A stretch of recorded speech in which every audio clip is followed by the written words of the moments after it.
Jack is on his way to Margaret's house party. He is phoning her for directions. First, you will have some time to look at questions 1 to 5.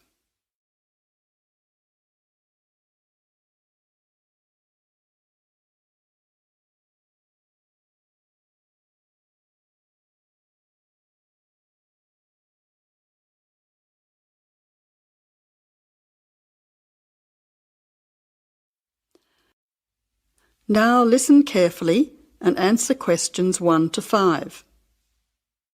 Jack has got lost on his way to Margaret's party. He is phoning her for directions.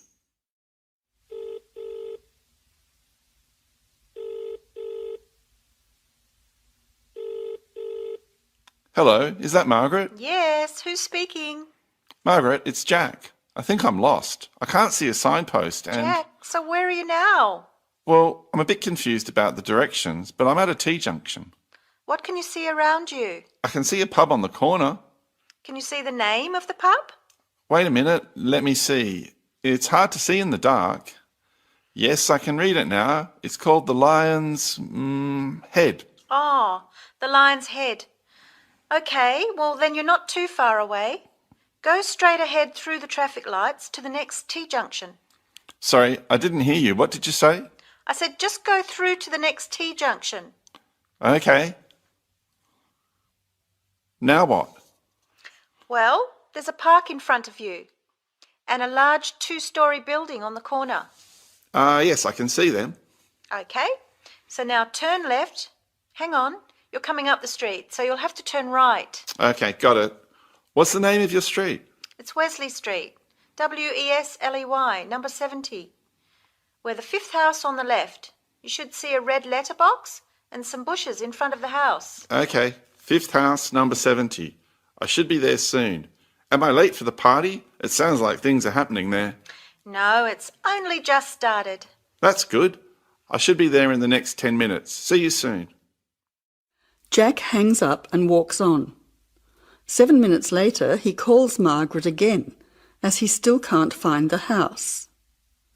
You now have some time to look at questions 6 to 10.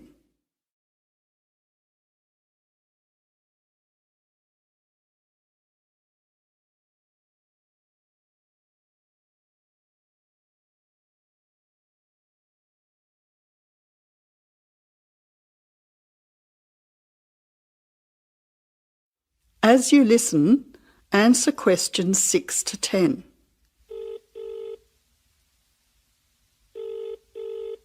Who's speaking? Hi, Margaret. It's Jack again. Sorry to bother you. Listen, would you mind doing me a favour? Of course, what? Could you tell Mike I have got his camera?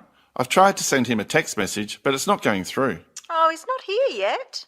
Oh dear, he said he'd be there early. He might be lost too. Okay, I'll call him. What's his number? 0482 563379. Oh, so that's 0485. No, 0482 563379. Okay, I'll call him right away. But where are you now? Well, I'm in your street, but I still can't find your house. I can't see the numbers very clearly, or a red letterbox. It's pretty dark. I thought you said it was easy to find. Oh, okay, wait there. I'll come outside and get you. All right then, and don't worry about calling Mike. I'll try to call him now. Hang on, there's someone coming down the street. It looks like Mike. Oh, and I can see the letterbox now. It was hidden behind a bush. See you soon.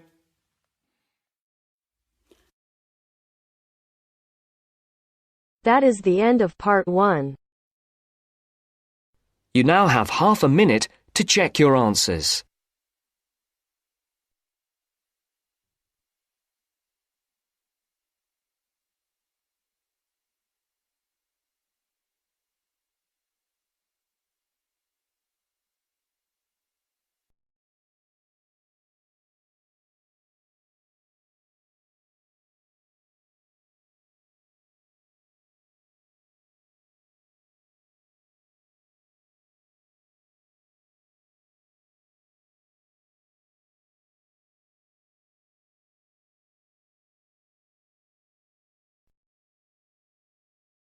Now turns to part 2. Part 2. You will hear a presenter on a radio phone-in show. The presenter is talking to a woman who was bitten by a poisonous spider. First, you have some time to look at questions 11 to 15.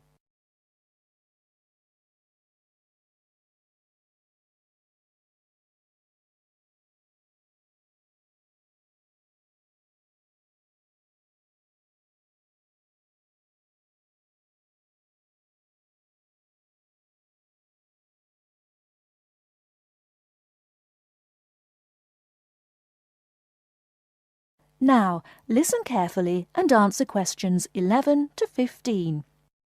Today, we're continuing our Traveller's Tales. On the line we have Amanda Toddington, who had quite a nasty experience in Australia last year. Isn't that right, Amanda? Yes. My husband and I were on holiday and we were staying at a friend's house on the coast near Brisbane. It was towards the end of the holiday and I was about to go into the garden and enjoy my breakfast. I walked out into the kitchen, slid my left foot into my shoe and felt a tiny sting. It was pretty painless, but I shook the shoe off my foot and saw this tiny spider running out as the shoe hit the wall. Anyway, not being an expert, I presumed the worst, that I'd been bitten by something that was going to kill me, and I completely lost control. I don't think I've ever screamed so much in all my life. We'd been told beforehand to always check our shoes before putting them on, as it's a common way to get bitten. So I suppose it was my own fault, really. So what was it that had bitten you?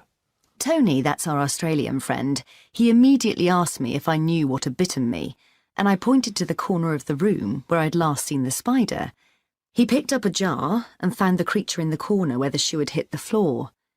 "It's a redback," he said, and he gently placed the jar over the spider. The funny thing was, we'd been talking about some of the creatures we needed to be careful of a few days previously, and as he said the name redback, the conversation came flooding back to me. In particular, the fact that the bite can be extremely painful.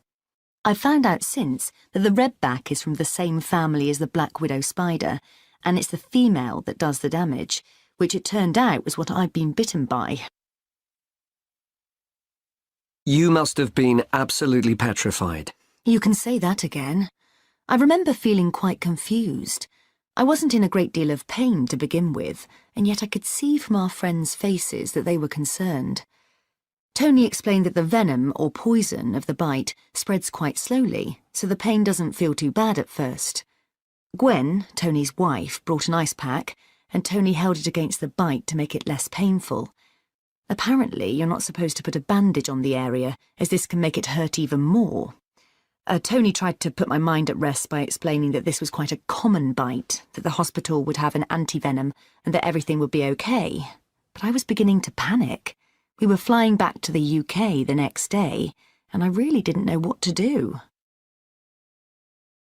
Before you hear the rest of the talk, you have some time to look at questions 16 to 20.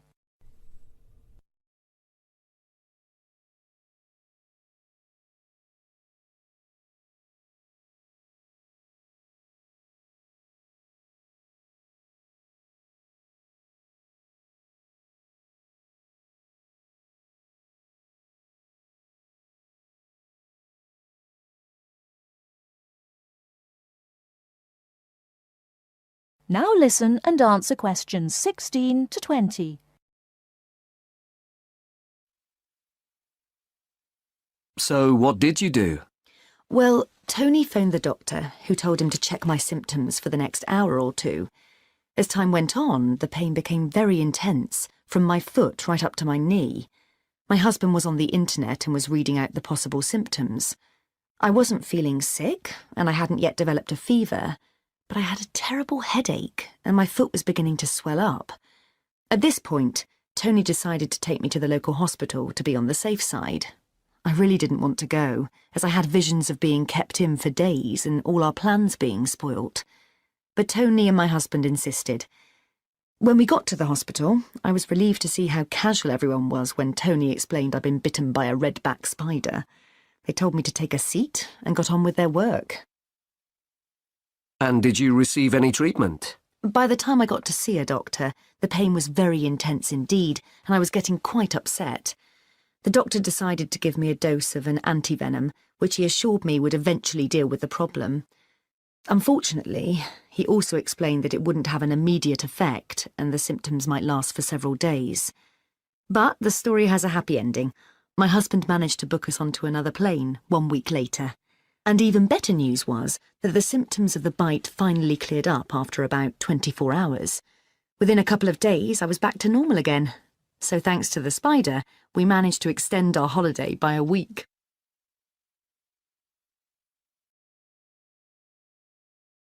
That is the end of part 2. You now have half a minute to check your answers.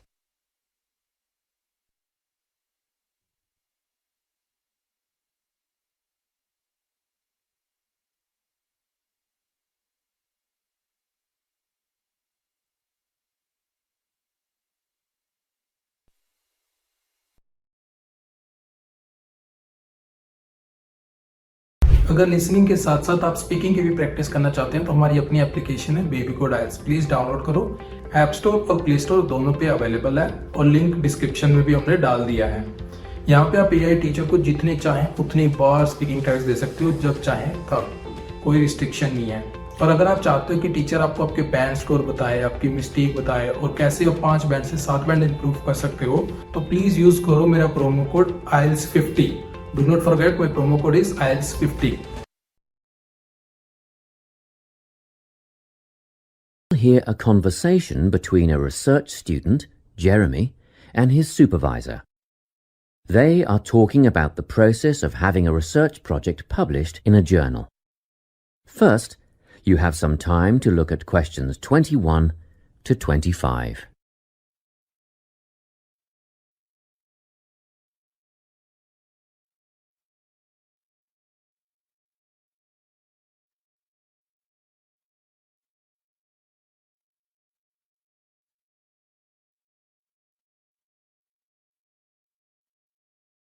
Listen carefully and answer questions 21 to 25.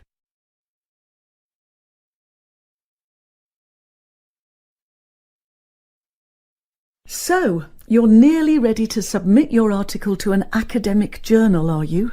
Yes, I think so. I just wanted to go over all the things I need to do before I submit it.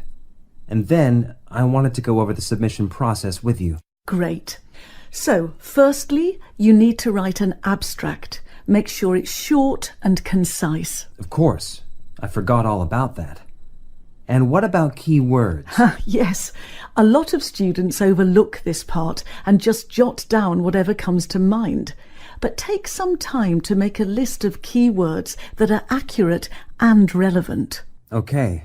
Another thing. Could you have a look at my article before I submit it? Absolutely. Actually, at least 2 senior staff members should always read through a final draft before submission. Do you mind if I give it to Professor Johnson to have a look at as well? Not at all. I'd be glad to have the feedback. Do you know which journal you want to submit to yet? Not yet. I have a short list of about 3 that I'm interested in. Make that decision soon, because you'll need to adjust your article so that it matches the style guide of the journal you are submitting to. I bet that can take a while. Yes, but after that you are just about ready to submit. One more thing, you'll have to sign the copyright form, just confirming that it's your own work, and then you're good to go. Before you hear the rest of the conversation, you have some time to look at questions 26 to 30.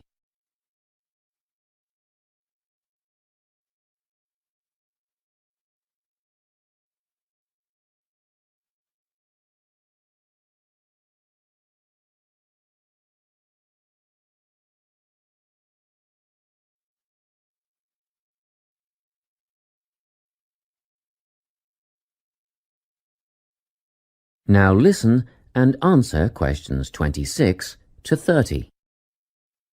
Now, the submission process. How does it work exactly? Well, the first thing is to just send it off. You've got to send in the manuscript before anything else can happen. Sure.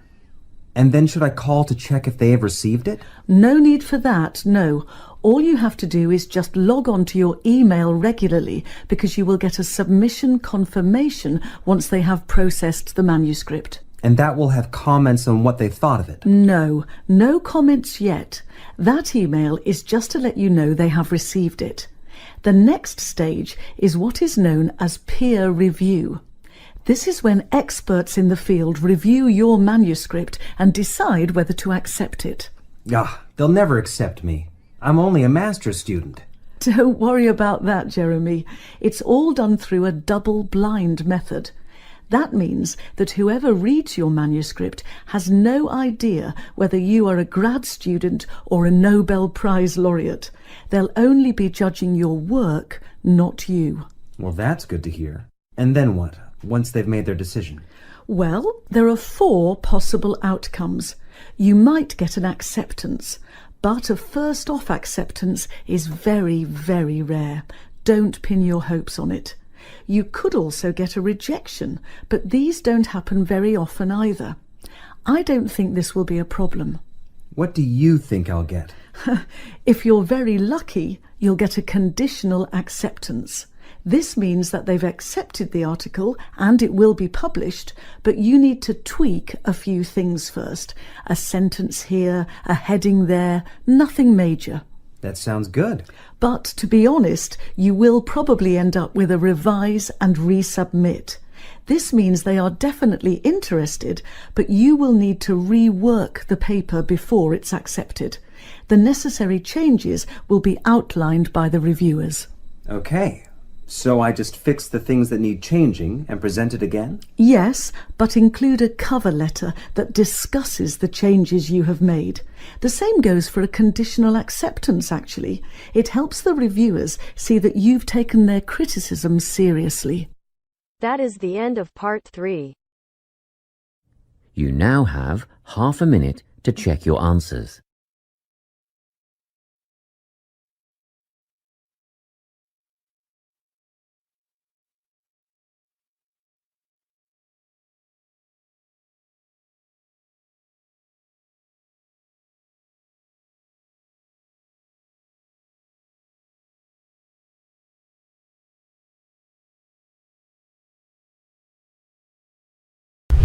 अभी तक baby code app download नहीं की तो यहाँ पे सिर्फ speaking listening reading writing सारे के सारे फ्री में मॉड्यूल अवेलेबल है, वो भी लेटेस्ट कंटेक्स्ट के साथ। और तो यहाँ पे आईएलटीएस की लाइव क्लासेस भी देते हैं आईटीपी अप्रूव्ड टीचर फ्री में। तो प्लीज डाउनलोड करो, ट्राई करो और अपने दोस्तों के साथ शेयर करो ताकि ज्यादा से ज्यादा बच्चों तक ये बात पहुंच सके। Now turns to part 4. Part 4. Listen to the last part of the lecture. As you listen, complete the notes below. First, you have some time to look at questions 31 to 40.